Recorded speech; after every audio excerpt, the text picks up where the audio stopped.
carta à igreja de Filadélfia, quando o Senhor Jesus, ele não dá nenhuma, sequer uma única repreensão a essa igreja. O Senhor tem apenas palavras positivas, apenas palavras de alegria, palavras de gozo, porque era isso que a igreja de Filadélfia estava produzindo, ou proporcionando, ou no coração do Senhor, né? Vamos usar essas palavras humanas para que nós possamos entender, lógico. Então, a atitude daquela igreja, a conduta daquela igreja, as obras daquela igreja, da igreja de Filadélfia, que era conhecida pelo Senhor, estão agradando o Senhor ao ponto de ele não ter nada para repreender nela. E a principal obra da igreja de Filadélfia, a principal obra, a principal característica nela, que tem agradado em extremo ao Senhor, é que ela tem guardado a palavra do Senhor. Como nós vimos ontem, na observação que fizemos nessa mesma carta ontem, nós vimos que essa igreja, ela tem pouca força, contudo tem guardado a palavra do Senhor e não tem negado o nome do Senhor. E por conta disso, o Senhor faz a ela uma promessa. O Senhor diz no versículo 9: eis que eu farei aos da sinagoga de Satanás, aos que se dizem judeus e não são, mas mentem, eis que eu farei que venham e adorem prostrados a teus pés e saibam que eu te amo. E o Senhor promete também: como guardaste a palavra da minha paciência, eu também te guardarei da hora da tentação ou da provação que há de vir sobre todo o mundo, para tentar os que habitam na terra. Então o Senhor aqui, por conta da obediência daquela igreja, por conta da conduta de santidade, de temor, por conta daquela igreja ser zelosa pela palavra de Deus, não negar o nome do Senhor e guardar a palavra do Senhor com fidelidade, sem aceitar novidades. Era uma igreja que repelia as novidades, era uma igreja que não aceitava as novidades atrativas que costumeiramente as pessoas querem introduzir dentro das igrejas para agradar pessoas. Então a igreja de Filadélfia, ela não aceitava esse tipo de comportamento, esse tipo de atitudes estranhas. Então o Senhor faz para ela uma promessa por conta dela estar sendo fiel ao Senhor. O Senhor primeiro direciona uma promessa em relação aos seus inimigos. O que nos dá a entender é que na igreja de Filadélfia, ou ao derredor da igreja de Filadélfia, haviam inimigos. Inimigos que o texto chama aqui de judeus. Se dizem judeus, mas ele diz que na verdade não são judeus, eles são mentirosos. Eles estão mentindo, eles não são judeus. Ou seja, eles se dizem ser seguidor de Moisés, eles se dizem ser guardadores da lei, retentores da lei, mas é mentira, eles são mentirosos, eles estão mentindo. Eles não são judeus, porque eles não estão seguindo a palavra de Deus, não estão seguindo a vontade de Deus, então eles são mentirosos. Eles são, na verdade, o Senhor Jesus disse, na verdade eles são a sinagoga de Satanás, o templo de Satanás, a habitação de Satanás. Então é isso que Jesus fala sobre os inimigos daquela igreja. Porque, amados, entenda, se a igreja de Filadélfia era uma igreja fiel na doutrina, era uma igreja fiel na palavra. Você vê, Jesus diz aqui, eu me alegro em ti porque tu está fazendo campanha. Não. Eu me alegro em ti porque tu estás pagando o dízimo. Também não. Eu me alegro em ti porque tu estás pegando envelope e fazendo votos. Não. O Senhor, eu me alegro em ti porque tu tens guardado a minha palavra e não tem negado o meu nome. Por quê? Porque quando não se guarda a palavra do Senhor, imediatamente ou automaticamente está se negando o Senhor. E quando a igreja de Filadélfia guardava a palavra do Senhor, ela estava confessando o Senhor. Então os inimigos estão ali, querem introduzir doutrinas estranhas, pressionando aquela igreja, querendo introduzir doutrinas novas, querendo introduzir movimentos novos, movimentos estranhos que vão atrair multidões, porém não é a palavra do Senhor. E a igreja de Filadélfia não está preocupada com multidões. A igreja de Filadélfia não está preocupada em atrair pessoas. A igreja de Filadélfia está preocupada em guardar a palavra do Senhor e em ser zelosa pela palavra e não negar o nome do Senhor. Essa, amados, deveria ser a nossa preocupação. Mas o que me consta e o que tenho observado nesses últimos anos é que a coisa é bem diferente. Na verdade, nós não temos visto uma igreja zelosa pela palavra do Senhor. Nós não temos visto líderes zelosos que amam, que guardam a palavra do Senhor. Pelo contrário, nós temos visto igrejas, ministérios, líderes adotando tudo que é novidade e pior, heresia, pelo simples motivo, o qual é atrair as multidões. A igreja de hoje está mais preocupada em atrair multidões do que guardar a palavra do Senhor. E já a igreja de Filadélfia não. Ela não estava preocupada em atrair multidões. Ela queria guardar a palavra do Senhor. Então, amados, se nós queremos ser como a igreja de Filadélfia, se nós queremos ser crentes fiéis, crentes aos quais o Senhor possa olhar do céu e dizer: tenho visto o meu servo fiel, não há ninguém como ele. O Senhor podia dizer isso da igreja de Filadélfia, uma igreja fiel, uma igreja fidelíssima. E o Senhor contemplava do céu e se alegrava com a conduta daquela igreja, pelo simples fato dela guardar a palavra do Senhor. Então, amados, se nós queremos agradar o Senhor, se nós queremos alegrar o coração do nosso Deus, se nós queremos de fato que o Senhor trate com os nossos inimigos no tempo certo, sim, e que o Senhor nos guarde das provações terríveis que virão sobre o mundo, nós precisamos guardar a sua palavra. Quando olhamos para o cenário evangélico brasileiro, nós vemos os shows, nós vemos as campanhas, nós vemos a exploração financeira que os membros e congregados estão sofrendo dentro dessas igrejas. Nós vemos o misticismo, o sincretismo religioso, que é a mistura de crença, adaptação de condutas católicas e espíritas sendo trazida para a igreja evangélica. Como ontem nós vimos a irmã dizer: o meu pastor disse que votar em branco é pecado. Mentira! É um pastor enganador, um pastor explorador, opressor. Não é pecado votar em branco ou votar nulo, de modo algum. Agora, o que nós temos visto são homens que se acham donos da igreja. O que nós temos visto são homens que se acham, que se sentem donos do rebanho, ao ponto de oprimi-las dessa forma, de assumir um compromisso com determinado político, e esse determinado político lhes faz 1001 promessa, e ali ele negocia os votos da igreja, a igreja nem sabe, e depois ele vai trabalhar psicologicamente, oprimindo e pressionando aquelas pessoas, muitas vezes sem que nem essas pessoas estão percebendo que estão sendo manipuladas. Então eles manipulam as pessoas pela sua mente. Por exemplo, aqui em Fortaleza tem uma grande igreja, acho que é hoje, por enquanto, dos maiores templos que tem aqui em Fortaleza. Agora se construiu um maior, né? Mas acho que era a maior que tinha aqui em Fortaleza. Diz que lá cabem umas 15 mil pessoas. E o líder dessa igreja, ele faz as ovelhas de lá de bobos, de bestalhões, de palhaços e de marionetes. Por quê? Porque o líder dessa igreja, ele fala contra a política. Não quer saber de política aqui no altar, não quer saber de política aqui na igreja.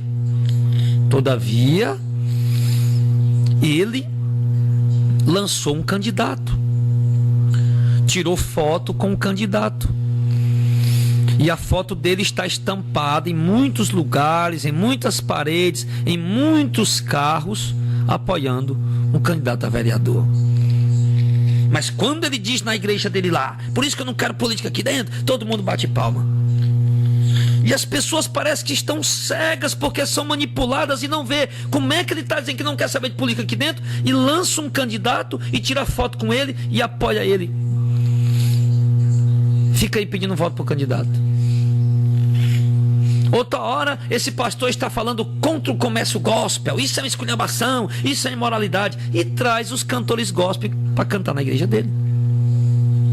Outra hora, esse pastor está pregando contra o comércio da fé. E ele mesmo colocou uma livraria lá dentro do templo, a qual ele preside.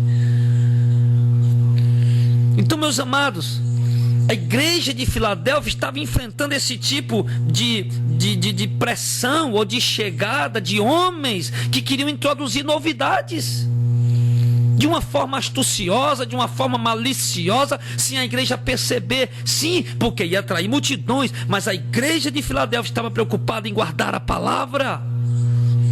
Amados, nós precisamos guardar a palavra. Nós precisamos, para guardar a palavra, nós vamos precisar acabar com os shows gospel. Para guardar a palavra, cantores, pregadores, nós vamos precisar parar de cobrar para poder cantar ou pregar. Para guardar a palavra, precisamos fazer uma reforma em nós mesmos. Para guardar a palavra, nós vamos precisar parar de pagar para entrar em show, parar de ir a shows gospel. Para fazer uma reforma, os cantores e pregadores vão ter que parar de vender os dons que Deus lhe deu para ganhar almas. Para guardar a palavra, vamos ter que parar de fazer campanhas. Vamos ter que parar de distribuir amuletos.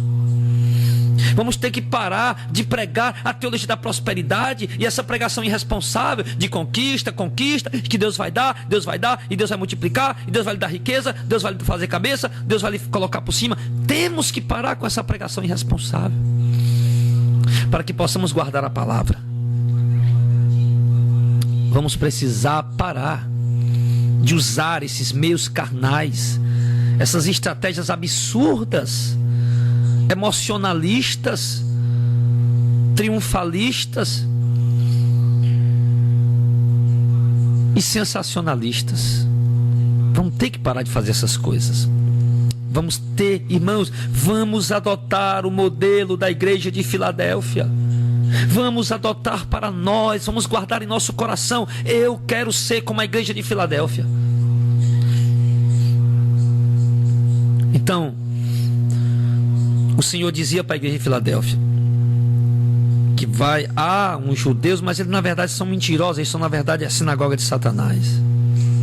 Só que eles estavam se opondo contra a igreja.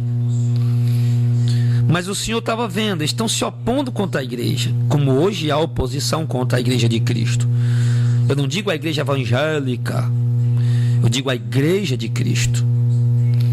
A oposição contra o verdadeiro evangelho, a oposição contra a verdadeira igreja de Cristo.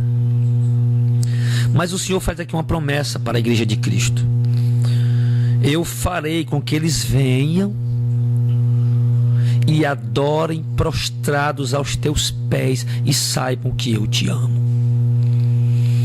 O que é isso? Fazer com que eles venham e adorem prostrado aos nossos pés. Será que Deus vai fazer com que eles nos adorem? De maneira alguma. Porque ninguém é digno de ser adorado, a não ser o Deus Todo-Poderoso. Ninguém é digno de ser adorado, a não ser o Deus vivo e eterno. Sim. Mas, por exemplo, como é, pastor, esse negócio de virão e adorarão prostrado aos teus pés e saibam que eu te amo? Lá em Filipenses capítulo 2, no versículo 10 diz: para que ao nome de Jesus, aliás, no verso 9, pelo que também Deus o exaltou, Jesus, soberanamente, e lhe deu o nome que é sobre todo nome, para que o nome de Jesus se dobre todo o joelho dos que estão nos céus e na terra e debaixo da terra, e toda língua confesse que Jesus Cristo é o Senhor, para a glória de Deus. O que significa isso? A palavra de Deus diz que a igreja será arrebatada, estará com o Senhor, quando o Senhor vier para julgar as nações.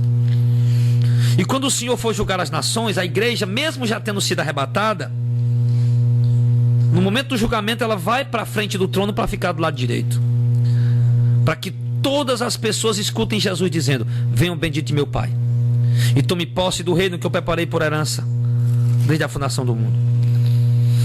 Então a igreja, ali no momento do julgamento do trono branco, Mateus 25, Apocalipse 20, a igreja irá para o lado do Senhor no seu trono, e aqueles que ficarem ali, que estarão do lado esquerdo, que se chama de bodes, verão a igreja gloriosa ao lado do Senhor, ao redor do trono do Senhor. E ali, quando eles forem se prostrar, porque toda língua tem que se prostrar perante a majestade do Senhor, sim, quando eles se prostrarem perante o trono da majestade do Senhor, estarão se prostrando estarão se prostrando aos pés da igreja para adorar aquele que está sentado no trono. Mas terão que se prostrar aos pés da igreja. Por quê? Porque a igreja estará ao lado do trono do Senhor, triunfante, salva e gloriosa. Mas os perseguidores, a sinagoga de Satanás, os instrumentos do diabo, os servos do inimigo, eles terão que se prostrar perante o Senhor, se prostrar ante os pés da igreja para adorar aquele que está sentado no trono do Senhor.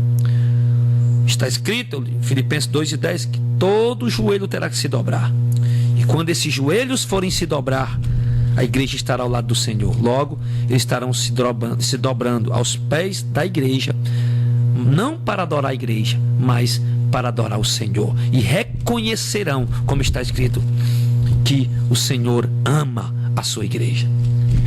Então há essa promessa para aqueles que são fiéis. Não são promessas, amados, de triunfos financeiros, não são promessas de conquistas materiais, são promessas eternas, meus amados. Os apóstolos morreram pobres, Paulo morreu pobre, Pedro morreu pobre, os homens de Deus morreram pobres, mas morreram herdeiros de uma grande promessa que se manifestará no grande dia do Senhor, a qual eles receberão essa herança para usufruir e gozarem dela por toda a eternidade.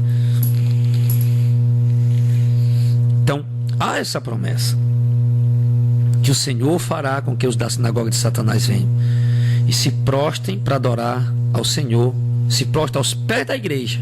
Repito, não para adorar a igreja, mas para adorar o Senhor.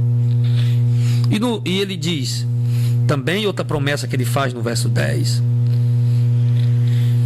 como guardaste a palavra da minha paciência, eu também te guardarei da hora da tentação que há de vir sobre todo mundo para tentar os que habitam na terra.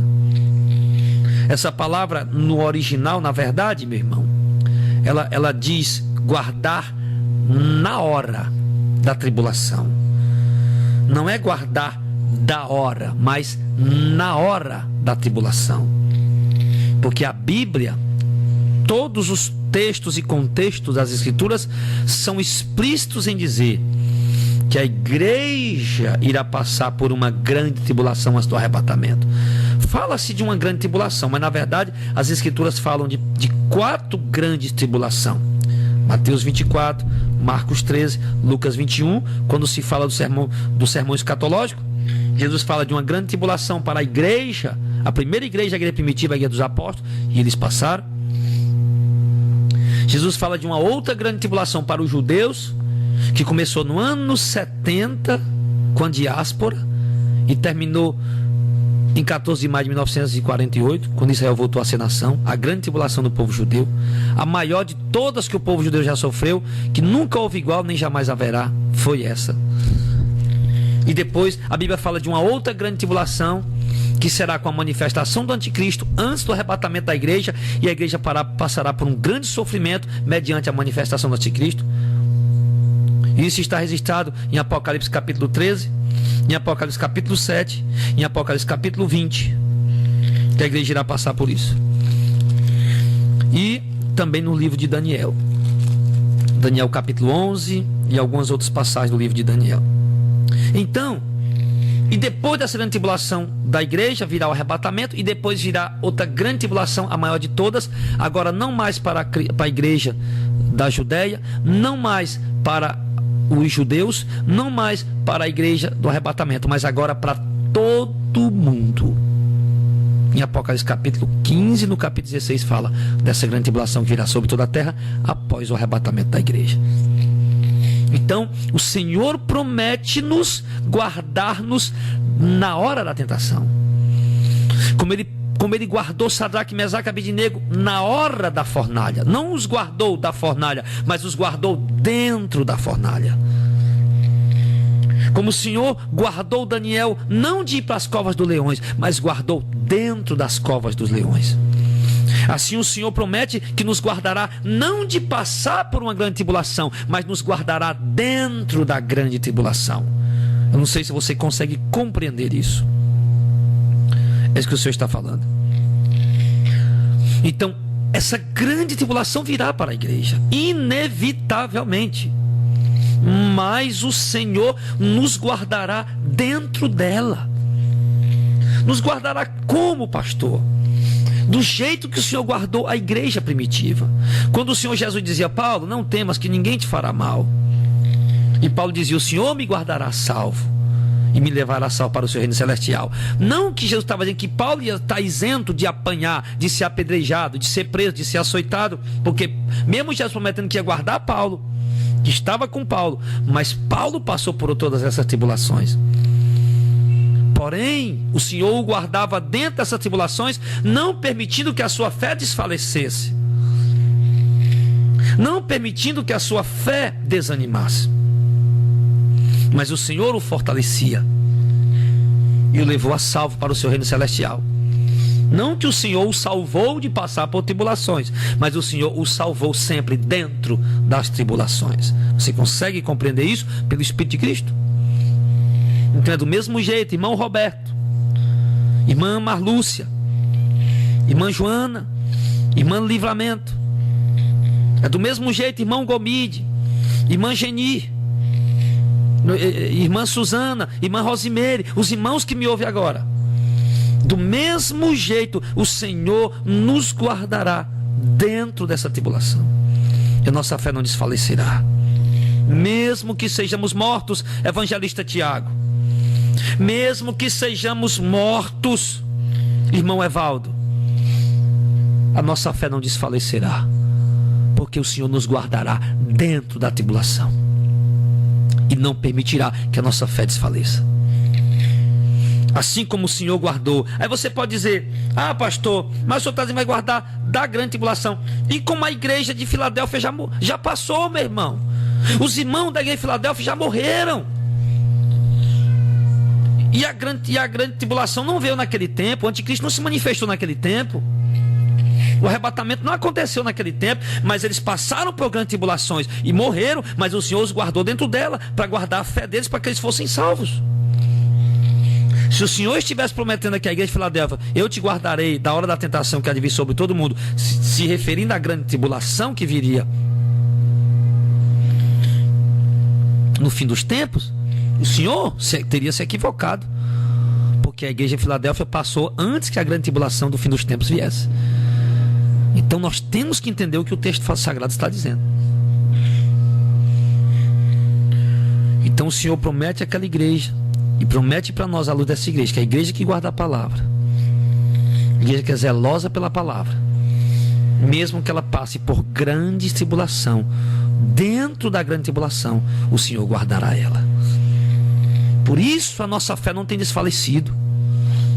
A sua fé, você que tem guardado a palavra, você que mesmo tendo pouca força tem guardado a palavra do Senhor e não tem negado o nome do Senhor, por isso tua fé não tem desfalecido no meio das tribulações que você tem passado, porque o Senhor tem te guardado dentro delas.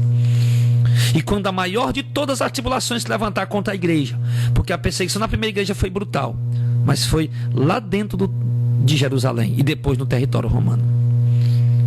Agora a perseguição virá em todo o globo terrestre. Aonde tiver alguém chamado Igreja de Cristo, ela será perseguida, seja no Brasil, seja no Paquistão, seja na China, seja na Coreia do Norte, seja nos países mais livres, como Estados Unidos.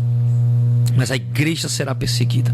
Virá uma grande tribulação, mas dentro dela o Senhor nos guardará. Só que para o que o Senhor nos guarde, é preciso que primeiro estejamos guardando a sua palavra. Estejamos nos submetendo, obedecendo, nos sujeitando à sua palavra, à sua vontade. Assim o Senhor nos guardará. Sim, como guardaste a palavra da minha paciência, também eu te guardarei da hora da tentação que há de vir sobre todo mundo para tentar os que habitam na terra. Então, amados, o Senhor está dizendo: a igreja guardou a palavra da paciência. Quer dizer, a palavra da paciência é a fé, a doutrina que nos manda renunciar, abrir mão e suportar as aflições, as angústias, as tristezas, as privações, as provações, mas permanecer fiel ao Senhor. Essa é a palavra da paciência do Senhor. E Ele diz: sim, eu te guardarei. Eu te guardarei. Então, igreja, tu serás guardada se tu guardar a palavra do Senhor. Que essa palavra penetre o teu coração e que você possa ter convicção que o Senhor tem promessas grandiosas e gloriosas para aqueles que guardam a sua palavra e não negam o seu nome. Não negue o nome do Senhor aonde você for, de onde você sair, onde você entrar. Guarde a palavra, seja fiel a Ele e não negue o nome do Senhor. Que Deus abençoe tua vida em nome do Senhor Jesus.